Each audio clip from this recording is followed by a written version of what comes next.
Assalamualaikum warahmatullahi wabarakatuh. Jumpa lagi dengan saya di video tentang materi pendidikan agama Islam. Pada kesempatan kali ini kita akan membahas mengenai sholat sunnah berjamaah dan munfarid. Sholat sunnah adalah sholat selain sholat wajib 5 waktu yang dilaksanakan dengan tujuan untuk mendekatkan diri kepada Allah Subhanahu wa Ta'ala. Tentang sholat sunnah ini, Nabi bersabda bahwa barang siapa yang sholat sunnah dalam sehari semalam 12 rakaat, maka Allah telah membangunkan untuknya rumah di surga. Adapun macam-macam sholat sunnah itu terdiri dari yang pertama, sholat sunnah secara berjamaah, kemudian sholat sunnah secara munfarid, dan ada lagi sholat yang bisa dilakukan secara berjamaah dan munfarid. Ada beberapa sholat sunnah yang harus dilakukan secara berjamaah, semisal sholat Idul Fitri dan Idul Adha, sholat istisqa, sholat gerhana matahari, serta sholat gerhana bulan. Untuk sholat sunnah hari raya atau sholat id, hukumnya adalah sunnah muakkad bagi laki-laki dan perempuan. Kemudian tidak boleh dikerjakan sendirian dan lebih baik dikerjakan secara berjamaah. Sholat hari raya ini hanya bisa dikerjakan pada tanggal 1 Syawal untuk sholat Idul Fitri, kemudian dikerjakan pada tanggal 10 Dzulhijjah untuk sholat Idul Adha. Selanjutnya ada sholat istisqa atau biasa disebut sebagai sholat minta hujan. Sholat ini dilaksanakan ketika terjadi kekeringan atau kekurangan air pada musim kemarau yang sangat panjang. Berikutnya ada yang dinamakan dengan sholat gerhana. Terbagi menjadi dua, yaitu sholat gerhana bulan dan gerhana matahari.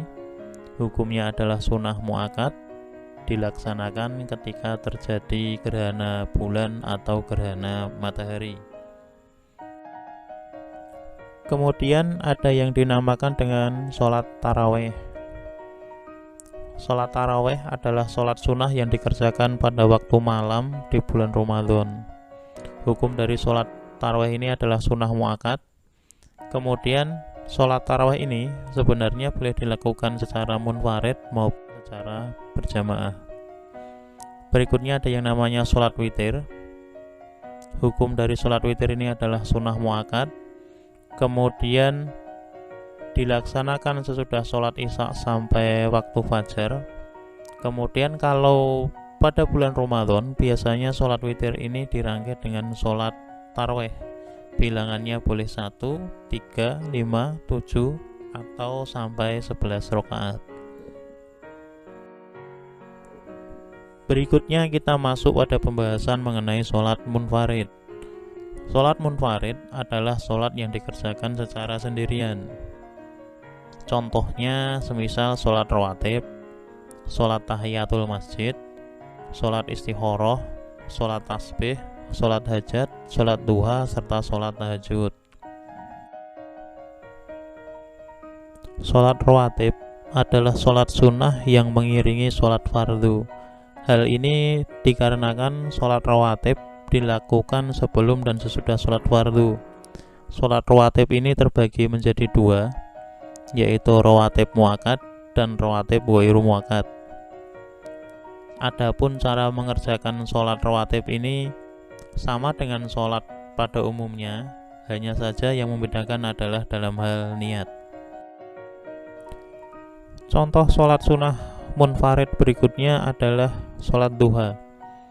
Dilaksanakan pada waktu pagi hari, dimulai dari matahari setinggi tombak sampai sesaat menjelang masuknya sholat duhur. Dilaksanakan minimal 2 rakaat, boleh 4, boleh 8, boleh 10 atau 12 rakaat. Sholat sunnah berikutnya adalah sholat sunnah tahajud. Sholat sunnah ini dilaksanakan minimal 2 rakaat dan tidak ditentukan banyaknya rakaat serta sholat sunnah ini sangat dianjurkan dan memiliki keutamaan besar karena Rasulullah selalu mengerjakan sholat ini.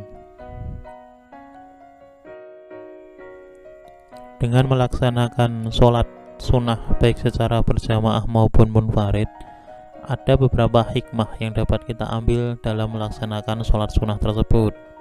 Semisal, sebagai sarana mendekatkan diri kepada Allah Subhanahu wa Ta'ala, sebagai penolong dalam segala urusan penting, kemudian dapat menambal kekurangan yang mungkin terdapat dalam sholat fardu, serta dengan melaksanakan sholat, dosa-dosa kita akan dihapus serta akan ditinggikan derajat. Demikian video materi pembelajaran pendidikan agama Islam dan budi pekerti kali ini. Tetap sehat, tetap semangat, jangan lupa tetap beribadah pada Allah Subhanahu wa Ta'ala. Sampai jumpa di video materi pembelajaran berikutnya. Billahi taufik wal hidayah. Wassalamualaikum warahmatullahi wabarakatuh.